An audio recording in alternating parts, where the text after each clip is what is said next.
अस्सलाम वालेकुम। Second year biology chapter number 27 man and his environment. आज का हमारा टॉपिक है डिफोरेस्टेशन एंड एफोरेस्टेशन।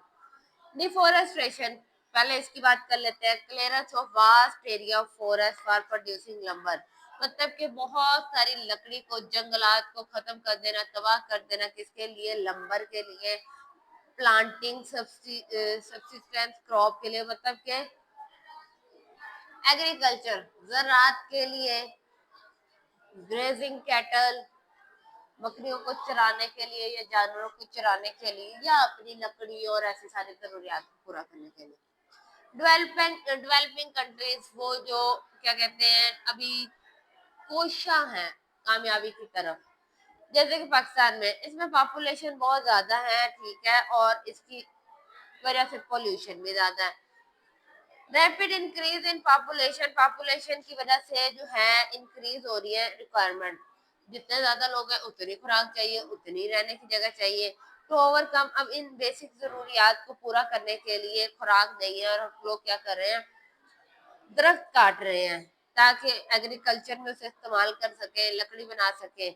अगर दरख्त इसी रेशो से कटते रहे तो लीफ कनोपी जो है उनकी, जो ऊपर वो लीफ पूरा क्या कहते हैं, पत्तों से बनी हुई इसकी, दरख्तों की छतरी एक तरह से बनी होती है कनोपी, उसे जो प्रोटेक्ट करती है मट्टी को from the beating effect of rain, मतलब बारिश के डायरेक्ट इफेक्ट, जो बारिश आके पहले दरख्त है, दरख्त में टकरा के फिर आती है, एक डायरेक्ट ऊपर से नीचे आ रही है, तो जमीन को अफेक्ट कर रही है, तो वो ज्यादा अफेक्ट करेगी, ठीक है।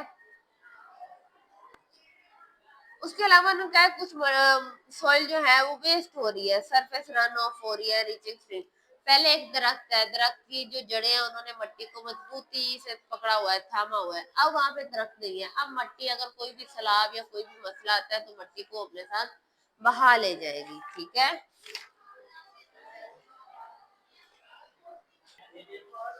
अच्छा, डिफोरेस्टेशन के अभी हमने इफेक्ट पढ़े, उसके बाद उन्होंने कहा ये आपको समझ आ गई डिफोरेस्टेशन क्या है। अब उन्होंने कहा डिस्ट्रक्शन जो है, forest leaves the soil barren, and ये जो डिफोरेस्टेशन होता है, ये जो दरख्तों की वजह से जितनी भी तबाही हो रही है, जितना नुकसान हो रहा है, उसे कहते हैं दरख्त काटने की वजह से। आजकल हम बहुत ज्यादा प्रॉब्लम फेस कर रहे हैं, किसका? पोल्यूशन का। हर तरफ पोल्यूशन बहुत ज्यादा हो गई है, air pollution, land pollution. Tree plantation, दरख्त लगाना ही एक ऐसा सॉल्यूशन है जिससे हम अपना एनवायरनमेंट जो है साफ सुथरा कर सकते हैं। बहुत सारी ह्यूमन एक्टिविटीज जो है वो क्या कर रही हैं, वो has effect on natural carbon sink, मतलब कि ह्यूमन एक्टिविटीज भी ऐसी हैं जो इन सारी चीजों को अफेक्ट कर रही है और पॉल्यूशन को इंक्रीज कर रही है। हम दरख्त लगा के हवा को साफ सुथरा कर सकते हैं। जितने ज्यादा दरख्त होंगे उतना टेम्परेचर कम हो जाएगा, ठीक है, गर्मी उतनी कम हो जाएगी, ट्रॉपिकल बायोम्स गिरता जाएगा, और हार्वेस्टिंग प्रैक्टिस के थ्रू हम इसको रिप्लेस करते जाएंगे, मतलब कि इसको इंक्रीज कर सकते हैं, ठीक है, ऐसे कह लो। ये जो रिडक्शन है decrease the number of living tree that through photosynthesis remove carbon dioxide. अच्छा, उन्होंने कहा है कि अगर दरख्त इसी अमाउंट से कट होते रहे तो उसमें जो फोटोसिंथेसिस का प्रोसेस है, फोटोसिंथेसिस आपको पता है क्या करता है, जितना भी एक्सेस कार्बन डाइऑक्साइड है उसे अपने अंदर एब्जॉर्ब कर लेता है और ऑक्सीजन देता है। तो वो ऑक्सीजन जो कार्बन डाइऑक्साइड है वो अगर पौधे नहीं लेंगे तो वो हवा में ही रहेगा और अफेक्ट करेगा, ठीक है। This reduction has decrease the number of living tree that through photosynthesis remove the carbon dioxide, carbon as carbon dioxide from atmosphere, and through their growth store it as the wood for the long period of time। अपनी growth के through वो उसे एक लंबे अरसे तक बचा सकते हैं। It is therefore necessary to replace, इसलिए जरूरी है कि डिफोरेस्टेशन को रिफोरेस्टेशन में चेंज करें। री का मतलब है दोबारा से दरख्त लगाएं, दरख्तों को और ज्यादा प्लांट करें और ज्यादा लगाएं। रिफोरेस्टेशन बहुत जरूरी है, खासतौर पे कोनिवर स्पीशीज जो क्या है, जिन्हें रिक्वायर है क्या? बेयर सोइल टू एस्टेब्लिश, वो सोइल जो बेटे जो क्या बेयर कह सकते हैं, एक तरह से खाली, जिसपे कोई दरख्त नहीं है, वहां पे दरख्तों की बहुत ज्यादा जरूरत है। In clear cut area where the all trees have been removed, वो इलाके जहाँ से सारे दरख्त काट दिए गए हैं, ठीक है। प्रोटीन फ्रॉम स्टेम और सीड जर्मिनेशन में भी प्रोटेक्ट, उन्होंने कहा कि सीड जर्मिनेशन से हम उस जगह को, रिफोरेस्टेशन को प्रोटेक्ट कर सकते हैं, बचा सकते। एफोरेस्टेशन से हम नए दरख्त लगा सकते हैं, नए जंगल बना सकते हैं, जो कि पूरी तरह से तबाह हो रहे हैं। इम्पोर्टेंस ऑफ फॉरेस्ट, अब जंगलात हमें क्यों लगाने चाहिए, क्यों जरूरी है? जंगलात उनका बहुत इंपॉर्टेंट कंपोनेंट है ह्यूमन एनवायरनमेंट का, इंसान की जरूरत है बहुत बड़ी। जंगलात ये हमें प्रोटेक्ट करते हैं, दे प्रोवाइड प्रोटेक्शन, इंसानों को प्रोटेक्शन देते हैं बाकी जानदारों से। दरख्तों से हम फ्रूट भी लेते हैं, उसके अलावा हम अपनी फूड लेते हैं, ना सिर्फ हम, बहुत सारे जानवर इस पे डिपेंड है। फॉरेस्ट से जो पानी का फ्लो है स्ट्रीम में, वो भी क्या कहते हैं, वो सही चलता रहता है। और ये सॉइल एरोजन क्या है? मट्टी का उड़ जाना, जरखेज मट्टी का उड़ के समंदरों और दरियाओं में शामिल होते जाना, उससे भी हम बच सकते हैं और अपने इन्वायरमेंट को खुशगवार बना सकते हैं। देखो ना, एक तरफ हर चीज बंजर है और एक तरफ हरी है, तो आपको हरी चीजें ज्यादा अच्छी लगेगी, हरियाली होगी हर तरफ, ठीक है, ताजा हवा होगी, नेचर अच्छी लगती है लोगों को। अच्छा, फॉरेस्ट हमें क्या दे रहा है? टिम्बर दे रहा है, घर बनाने के लिए लकड़ी दे रहा है, फायरवुड मतलब कि लकड़ी जलाने के लिए दे रहा है, मेडिसिन दे रहा है, और भी बहुत सी प्रोडक्ट दे रहा है।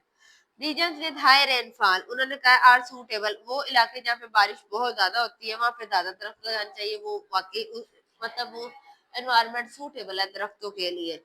इन्वायरमेंटल बफर कहते हैं उसे, दे इंटरप्ट हैवी रेनफॉल, वहां पे बहुत ज्यादा बारिशें होती हैं और पानी जो है वहाँ रुक जाता है और स्लोली टू सॉइल बनीथ, और मिट्टी उसे अपने अंदर एब्जॉर्ब कर लेती है। उसके बाद वहां से नहरें, और फिर उसके बाद क्या कहते हैं, कुछ वो मट्टी से गुजरते हुए नहरें और दरिया बना देते हैं जो हमारे लिए जरूरी है, वहां से पानी बहना शुरू कर देता है, और बाकी का जो है दरख्त की जो रूट्स है उस पानी को होल्ड कर लेती है अपने अंदर।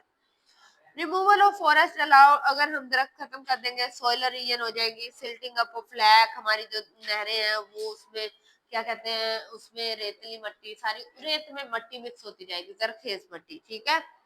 दरिया और डैम, और फिर हैवी फ्लड आ सकता है बहुत ज्यादा, जैसे सैलाब के चांसेस हो जाते हैं, और आप बहुत सारी वो मखलूक जो जंगलात में रहती हैं वो सारी आप लॉस्ट कर देते हो, खो देते हो, क्योंकि उनका घर नहीं रहता, उनकी फूड नहीं रहती, तो वो क्या होते हैं, दर बदर हो जाते हैं।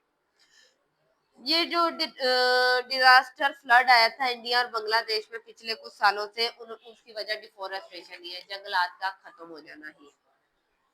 फॉरेस्ट और क्लाइमेट की बात करें तो half of the rain which fall in tropical forest come from transpiration of tree. Transpiration आपको पता है, पत्ते के सरफेस के ऊपर पानी का आ जाना और वहां से ऊपर हवा में उठ जाना, वहां से बादल बनाना और बादलों के जरिए दोबारा बारिश बरसाना। तो उन्होंने कहा जितने भी ट्रॉपिकल एरियाज हैं वहां पे बारिशें की होती हैं, फॉरेस्ट की वजह से होती है। ये जो ट्रांसपायरेशन होती है, बहुत सारी बादलों में पानी जाता है और बारिशें बरसती हैं, ऐसे वहां का माहौल ठंडा रहता है।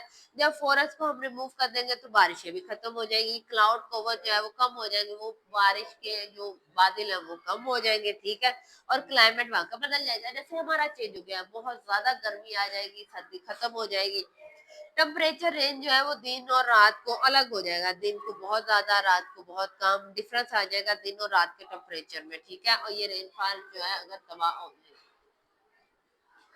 अब फॉरेस्ट और बायोडाइवर्सिटी, ये तो क्लाइमेट पे असर पड़ा फॉरेस्ट लगाने से ज्यादा बारिश। अब बायोडाइवर्सिटी पे क्या होगा, जो बाकी की मखलूक है।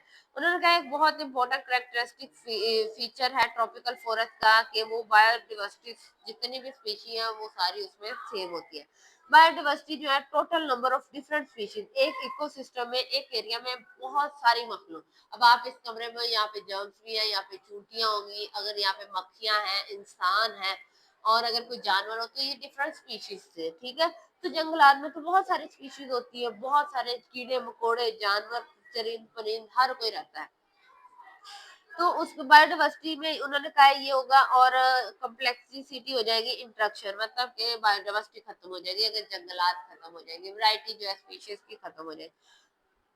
आज के लिए इतना काफी है, आगे इसके बाद पॉल्यूशन है, पॉल्यूशन को हम कल डिस्कस करेंगे, पॉल्यूशन क्या होती है, उसके कितने टाइप्स हैं, और उसके हर एक टाइप को अच्छे से हम पढ़ेंगे। इतना काफी है, फिर मिलेंगे।